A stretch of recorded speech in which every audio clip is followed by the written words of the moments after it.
Before the story of humanity's fall from Eden, there was a deeper and more ancient tale. A tale of beings not of flesh and bone, but of light and flame. Their wings stretched across the heavens, their voices once harmonized with the eternal music of creation, and their presence was said to embody the very essence of purity.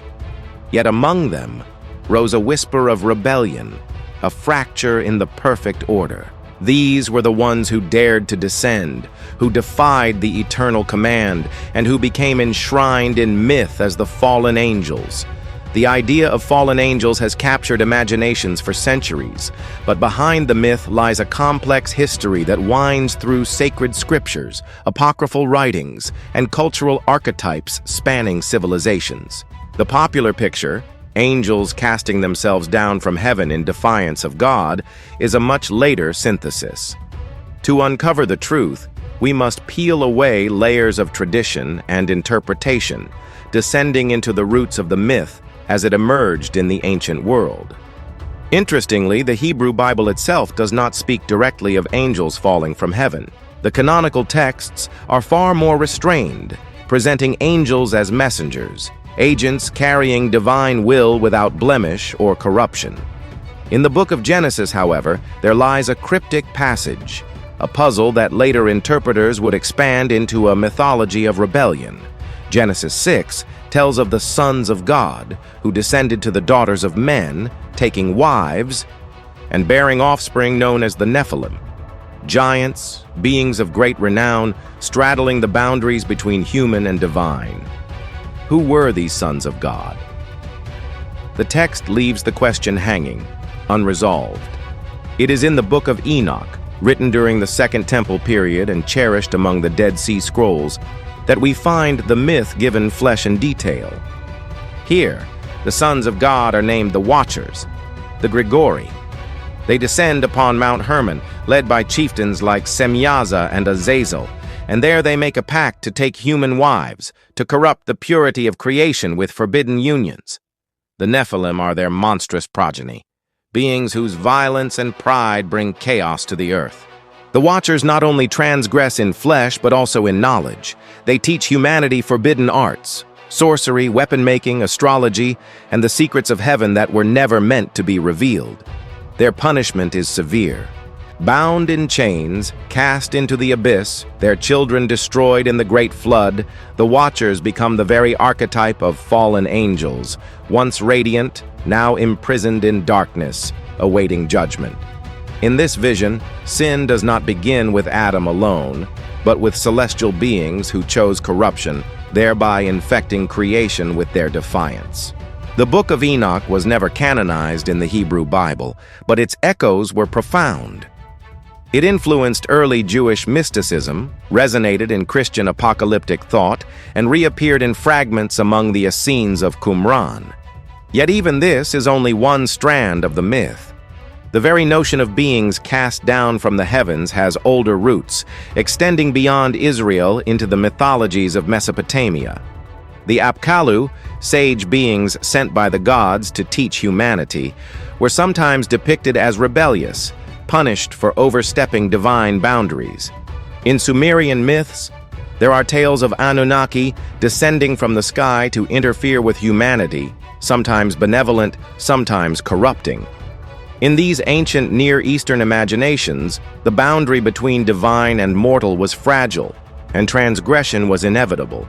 Thus, from the earliest whispers, the myth of the fallen was not merely about celestial beings in rebellion, but about the tension between order and chaos, obedience and defiance, knowledge and its forbidden costs.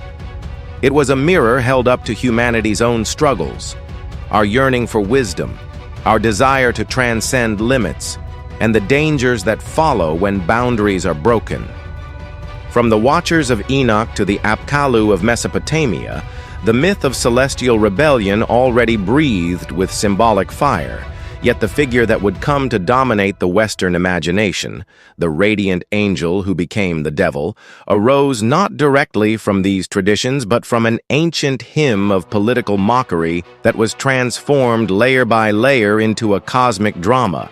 In the book of Isaiah, chapter 14, the prophet taunts a Babylonian king who had exalted himself as if divine, but who was now laid low in death. The passage declares, "How you have fallen from heaven, morning star, son of the dawn! You have been cast down to the earth, you who once laid low the nations." The Hebrew phrase Helel ben Shachar refers to the morning star, the planet Venus, which rises brightly at dawn but quickly fades with the sun's arrival. The imagery mocked human arrogance, kings who believed themselves immortal yet fell like any other man. Centuries later, when the Hebrew scriptures were translated into Latin, Helel became Lucifer, light-bringer. What had once been a taunt against an earthly monarch was reinterpreted by Christian theologians as a vision of an angelic fall. Lucifer, once radiant, sought to exalt himself above God and was cast down in shame.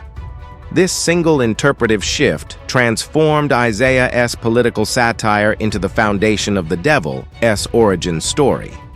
The New Testament added further threads. In the Gospel of Luke, Jesus remarks, "I saw Satan fall like lightning from heaven." In Revelation 12, a war erupts in the heavens. Michael and his angels fight against the dragon, who is cast down to earth with his followers.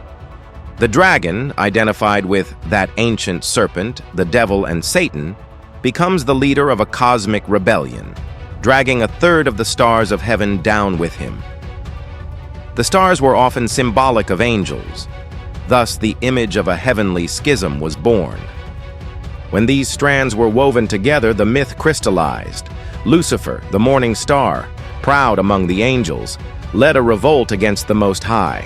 Defeated by Michael, he and his host were hurled from the heights into the abyss, their fall echoing eternally as the archetype of pride and rebellion. The story was not present in its entirety in any one ancient text, but arose through centuries of reinterpretation, allegory, and synthesis.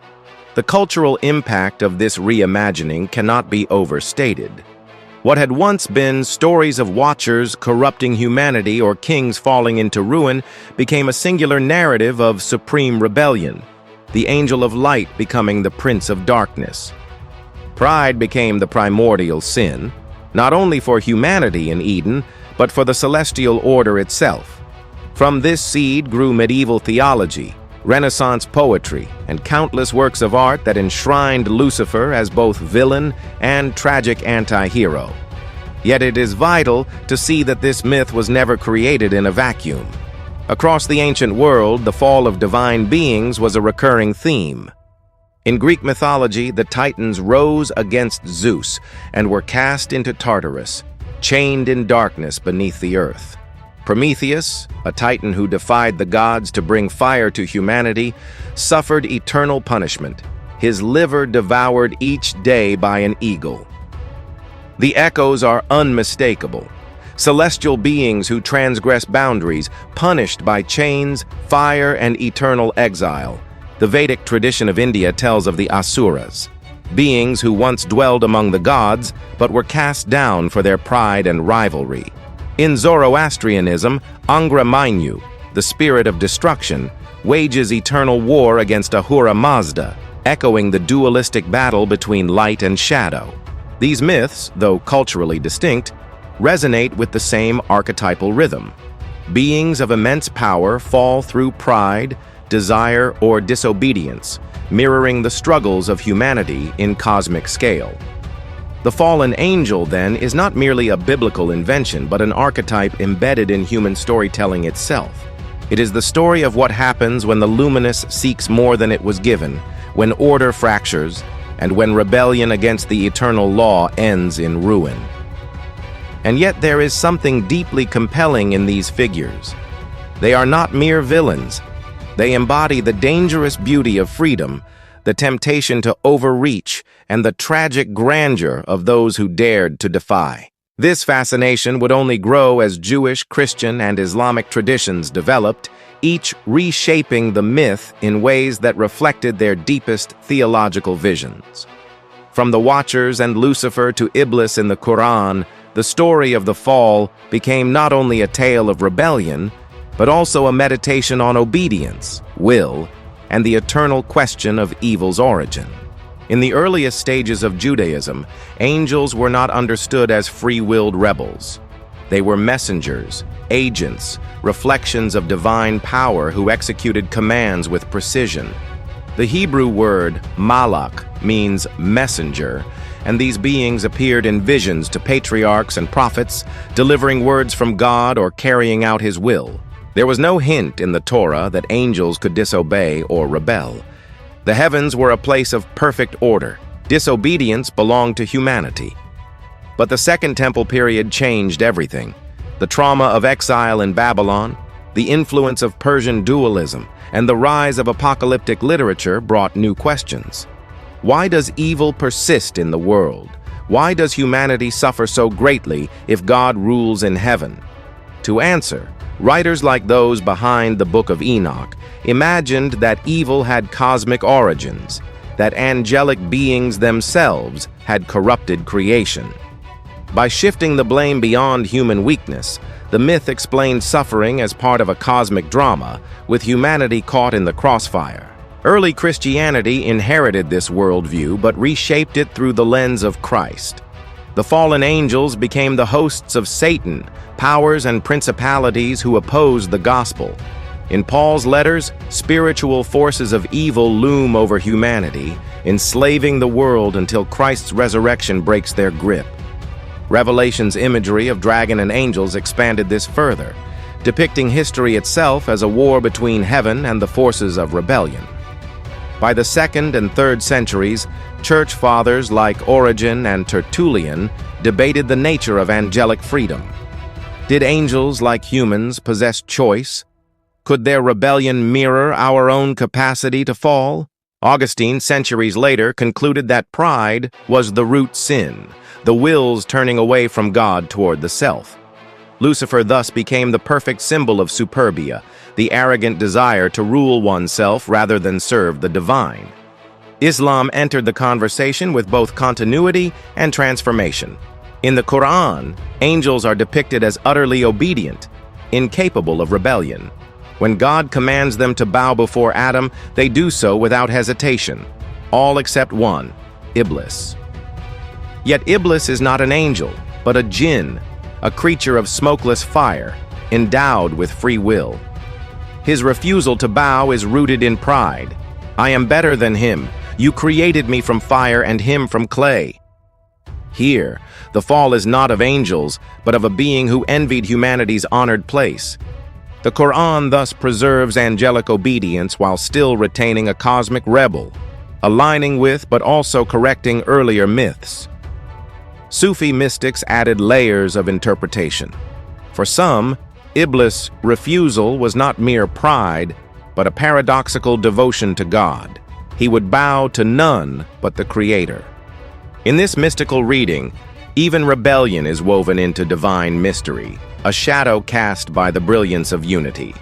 Meanwhile, Gnostic sects of late antiquity inverted the myth entirely. For them, the archons, heavenly rulers, were not servants of the true God, but corrupt jailers who kept humanity enslaved. The rebel who opposed them was not always evil, but sometimes a liberator, one who revealed knowledge against oppressive powers. Here, the fallen angel became a symbol of enlightenment, a Promethean figure bringing truth rather than corruption. Thus, across traditions, the myth was never static. In Judaism, the fallen angels were corruptors of humanity. In Christianity, they were rebels against God. In Islam, they became jinn whose pride mirrored human arrogance. In Gnosticism, they could even be heroes. Each interpretation reveals as much about the people telling the story as it does about the myth itself. The fallen angel is a mirror, reflecting humanity's questions about freedom, obedience, pride, and the very nature of evil.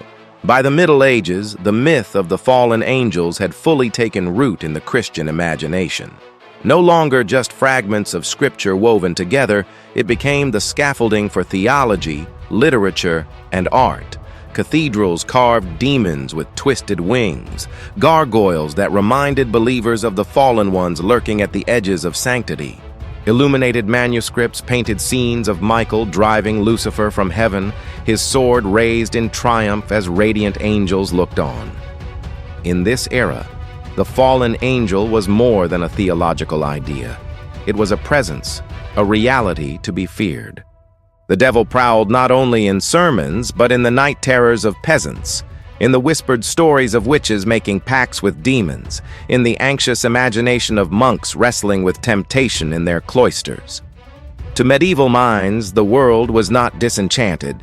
It was alive with angels and demons, a battlefield of unseen powers. Literature brought these visions to their peak.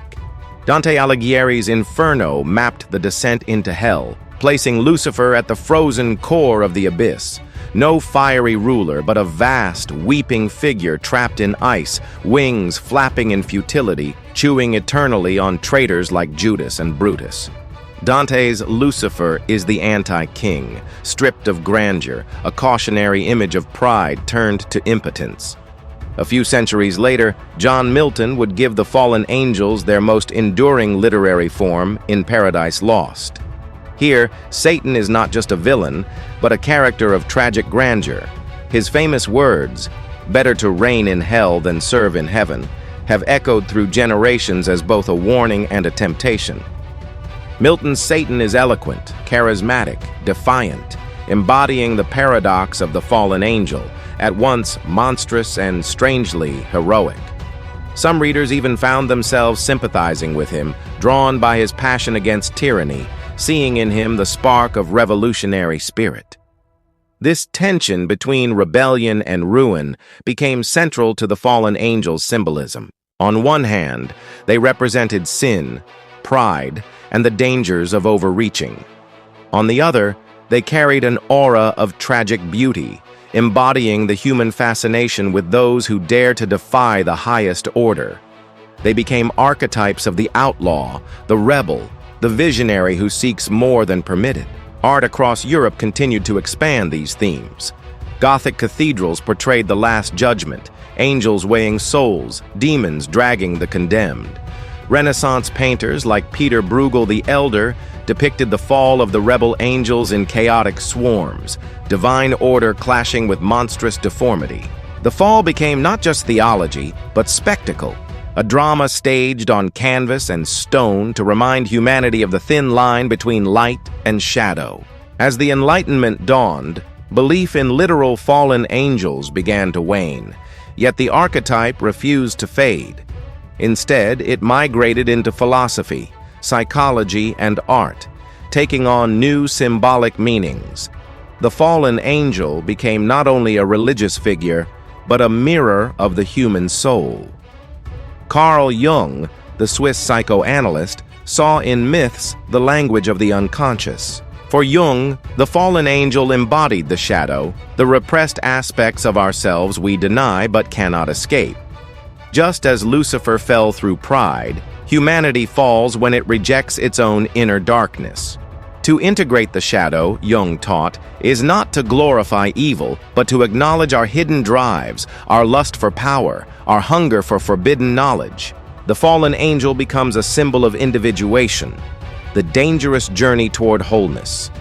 Romantic poets embraced this figure as a symbol of tragic heroism.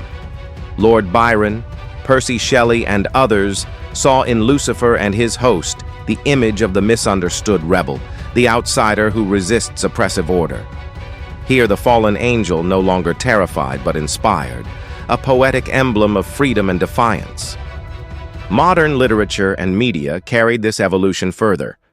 From Goethe's Faust to modern films and anime, fallen angels appear not simply as demons, but as complex characters, tragic, noble, conflicted. In some stories, they are villains. In others, reluctant protectors, cursed heroes, or seekers of redemption. They embody the paradox of beauty corrupted, of light turned to shadow. In popular culture, they stand as metaphors for human struggle, the desire to transcend limits, the temptation to rebel, the cost of pride, the yearning for forbidden knowledge. They appear in heavy metal lyrics, fantasy novels, video games, and even psychological thrillers. Each retelling reshapes them, Yet the archetype remains constant.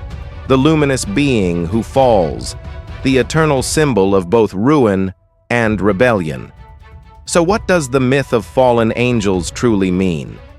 Perhaps it is less about celestial beings than about ourselves.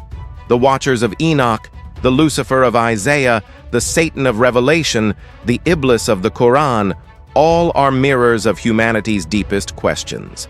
Why do we desire more than we are given? Why do we rebel against order, even when it leads to ruin?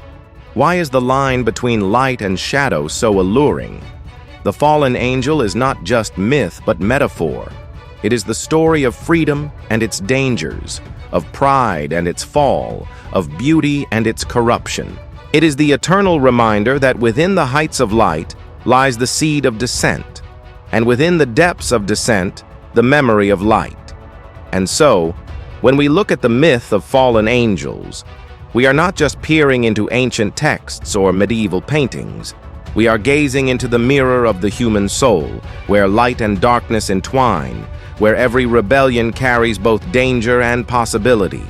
Whether seen as demons, tragic heroes, or archetypes of the unconscious, fallen angels remain with us, wings torn, eyes burning, forever falling, forever haunting the imagination of humankind.